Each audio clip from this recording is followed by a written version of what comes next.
from Henry Ford Maplegrove Center is their medical director of addiction medicine, Dr. Elizabeth Bulat, joining us on the MegaCast. Doctor, thank you for being with us today.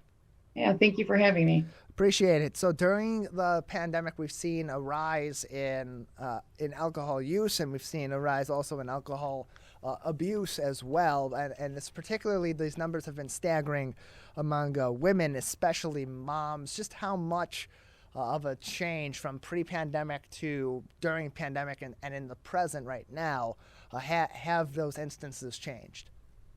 Yeah, so I think traditionally we've seen usage in both male and females. I think what we've noticed, it's become more apparent, and women are seeking treatment for alcohol use disorder.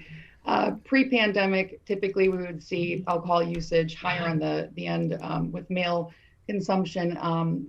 Really what COVID did is it caused a lot of isolation, anxiety, stress, unknown circumstances, financial stressors. I think where women were impacted was a lot of women that were at home with children, homeschooling sort of turned to that as a coping mechanism. And there's been some studies quoting up to 300% increase in women drinking alcohol. So there's one piece of it, which is the increased consumption, and the other is whether there's an actual, we would call an alcohol use disorder. But either way, it's staggering the numbers. And so why has there, to your knowledge and to other experts in medicine that are focusing on addiction medicine in particular, why do you believe that there's been this increase during the pandemic in alcohol use and misuse, particularly among these women who are moms, but really in women in general? Yeah. So, and it could be men as well. I think the person that stays at home, so I think traditionally there's been the sort of role with women. We've seen, COVID provided a lot of unknown and anxiety. And if somebody already has a tendency to be depressed or anxious and did not have proper treatment, as well as if someone's, struggling with insomnia, COVID brought a lot of everybody sort of felt unsure. And I think it became a coping mechanism. In terms of the homeschooling or people being at home more often, this also happened for people working remotely. We saw an increased usage. Isolation is the worst thing for addiction. And what did COVID do for everybody? It isolated everybody. So if you're already prone to isolating and using substances and using them as a coping mechanism, so in this case, women are at home all day, let's say homeschooling children by themselves, there's no accountability. So suddenly my one glass of wine at night has become a glass in the morning, maybe a glass with lunch, and you can see how that can escalate. Really, a lot of it is coping mechanisms were, an opportunity here, and I think that's where the alcohol turned. So just for reference, doctor, what is a healthy amount of alcohol consumption, both for women and for others, just that we have this reference to go off of as we approach consideration of the increased use of alcohol during the pandemic? Yeah, so with women and men, there's different criteria, and then with people over the age of 65, that also follows the same criteria as women. But 7 drinks a week or 14 for men, and that would be also 7 for somebody that's 65 and older. And then more than 3 drinks in one setting would be considered excessive. So there is moderate use, and there are people that can drink alcohol and that don't have a problem. What happened with COVID was the perfect storm. Again, there was a lot of depression, anxiety, self-medicating, isolation. I think the people that really struggled the most were those that were sort of escalating with their addiction, which is a progressive disease. I think what I found is people that were already in recovery actually did quite well. There's always challenges, but I think that in some ways, it could have helped people that were already sober. I think the people that were struggling, it made it much harder. Also, a lot of facilities were closed or in less capacity. So access to treatment was even an issue. So, and as we talk about access to treatment, how does access to alcohol, to purchasing of alcohol, unlike other substances that are so often abused, how does that play a factor, especially during the pandemic, in the increase in these numbers? Yeah. Well, with delivery apps, which many of us use for groceries and and for food, especially in the beginning of the pandemic, alcohol is also something that can be delivered. And I think access to that would be basically nonstop. And we live in a state where there's alcohol pretty much on every corner, at every convenience store. It's pretty accessible. So while other drugs of abuse can be attainable, certainly alcohol is much easier. And so for somebody who has an alcohol use disorder, it definitely makes it more challenging. So access is definitely much easier, and it became much easier during this time. And so, what are some of the what are some of the physical or the mental health issues that might arise in someone that has increased their use of alcohol, or maybe abusing or misusing alcohol? Yeah, so we have what we would kind of call safe or moderate drinking, or people that do not have an alcohol use disorder. I want to make it kind of clear that if somebody does have an addiction, they can't drink at all. So there's not, I can have one or two. So it's sort of zero or nothing. So in terms of kind of the effects, if you're a binge drinker, so somebody who typically drinks heavily on the weekends, that actually is pretty detrimental to the body as well. We look at liver, heart, these things can get escalate high blood pressure, high cholesterol, something called alcoholic hepatitis, which is inflammation of the liver. Of course, on the mental health side of things, other than the intoxication dangers, which can be deadly, there's also, respiratory depression, which is slow breathing, kind of ataxia when people are kind of not able to walk, in a straight line. But the higher your blood alcohol, it really can be deadly. And for folks that drink daily and have physiological dependence, this is something now that if you want to stop, it's dangerous. And that's another important thing. We always think of alcohol as sort of this legal and it's not so dangerous, but alcohol withdrawal is one of the most deadly things that substances you can come off of. So seizures, withdrawal in itself causes kind of your body to go into overdrive. So if somebody has underlying health issues, I think also can cause anxiety, insomnia, depression. So mental health and physical health can be affected whether you're drinking daily or heavy binge drinking, but definitely we know that it's not good for the body. We're joined by Dr. Elizabeth Bulat from Henry Ford Maplegrove Center. She's their medical director of addiction medicine with us today on the MegaCast. And so you mentioned the impact that isolation has had on the increased use and misuse of alcohol during the pandemic at this time of the year, and given the circumstances we're currently under regarding COVID-19, we're expecting to see more families get back to gathering together, groups of friends gathering together, whatever the case may be, for the Christmas holiday later on this week, for the New Year holiday next week as well. And so that would mean that in many of these cases, I would presume those that have been increasing their use of alcohol have been misusing or abusing alcohol during the pandemic while they've been in those situations of isolation.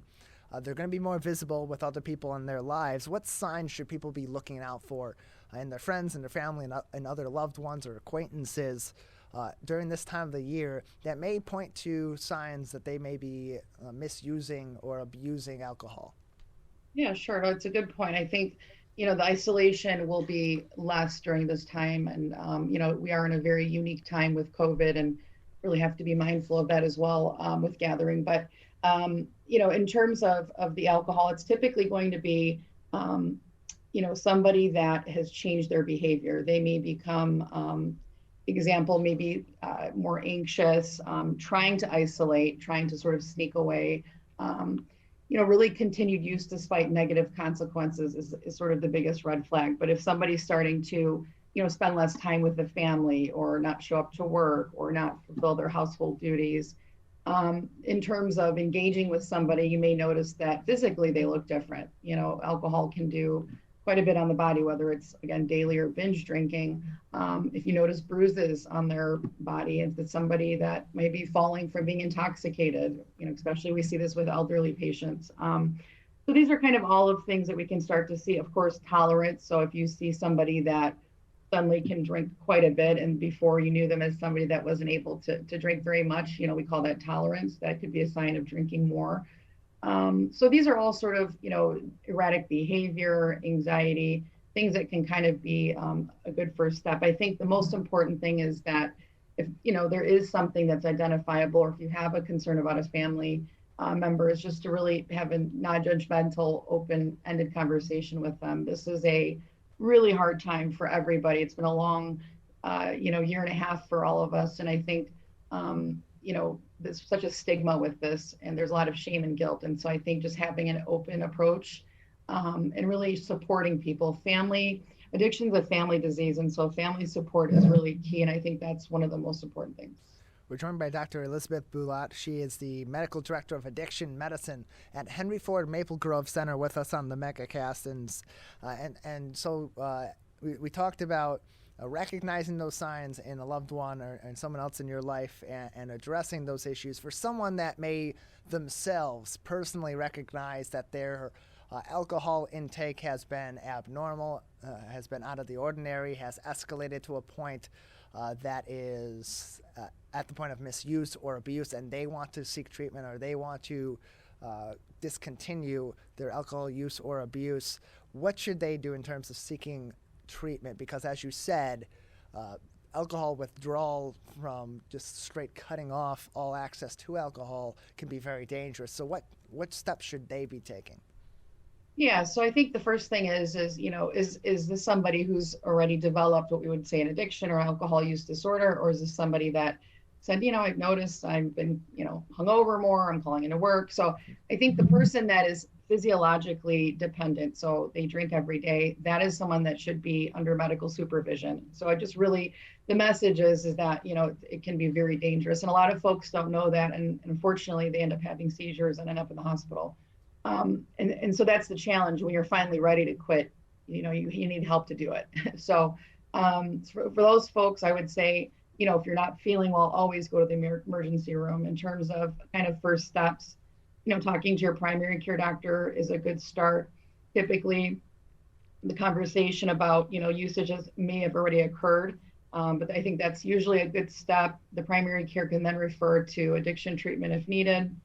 The back of the insurance card as a substance abuse kind of number that can help people get access to treatment. For folks that are still sort of, maybe don't have an alcohol use disorder, but they're at risk for one, I think that's the time to really stay connected to your support. With COVID and the isolation, a lot of people got disconnected. And, as human beings, we enjoy having interaction. And a lot of that became isolating, especially for people like working from home or staying home and homeschooling, so there was really no interaction with other people. And so a lot of it just became, again, more isolative. So I think staying connected to support. The nice thing is, there's virtual FaceTime and things like that to be able to stay connected. Finding new coping mechanisms. I think that's a new one. I think a lot of folks that used to do, group things now kind of had to reinvent. So an example would be exercising, taking walks, etc. So these are the couple few things. And in terms of support, Alcoholics Anonymous or AA does have virtual meetings, which has been really a lifesaver for many people. And so, one kind of silver lining out of all of this has been a lot of access to virtual care, which I think really has been helpful for people. We're joined by Dr. Elizabeth Bulat. She is the Medical Director for Addiction Medicine at Henry Ford Maplegrove Center, joining us on the MegaCast. And Doctor, we know the impact that the pandemic has had on alcohol intake, on alcohol use and misuse and abuse. What impact does the holidays typically have on those factors? Yeah, it's definitely a time of vulnerability. If we sort of cut COVID out of the picture, I think for most people, it can be a very joyous, time. I think for others, it can be very stressful, especially if there's financial worries about presents and kind of making, the holidays special. I also have a lot of patients that unfortunately have lost loved ones during this pandemic. And so it's their first holiday without, maybe a family member or spouse. And so really, we have to be mindful of how other people are going through things that we may not be aware of. But, the holidays can be a challenge. I think if somebody is in recovery, a lot of times people have very transparent conversations. The family knows the person's in recovery and they're supportive of that. And so they might have a dry, holiday party where there's no alcohol. But I've also had some patients who, want to be able to have their family participate, but they have a safety plan where they go with somebody, that's supportive. And then if there's a point where they feel uncomfortable, they're able to leave. So I think in the beginning of recovery, we like to avoid these situations. But again, with the holidays, we have to do what's reasonable. Doctor, we appreciate your time. Thank you for joining us today. Before we let you go, I want to give you another couple minutes in case there's anything that we haven't talked about today that people should be keeping in mind regarding alcohol use and misuse during the pandemic, or any other topics that you'd like to discuss. Yeah, no, I think just, again, if someone is struggling or a family member is struggling, there is help available, whether it's in person, if somebody's afraid, because of the pandemic. I mean, there's a lot of virtual care options. And I think there's also a lot of medications that can help people, which many people don't know about, in terms of cravings or managing the sleep issues and anxiety, so that someone doesn't feel like they have to turn to alcohol. Doctor, we appreciate it. Thank you for joining us. Thank you. Take care.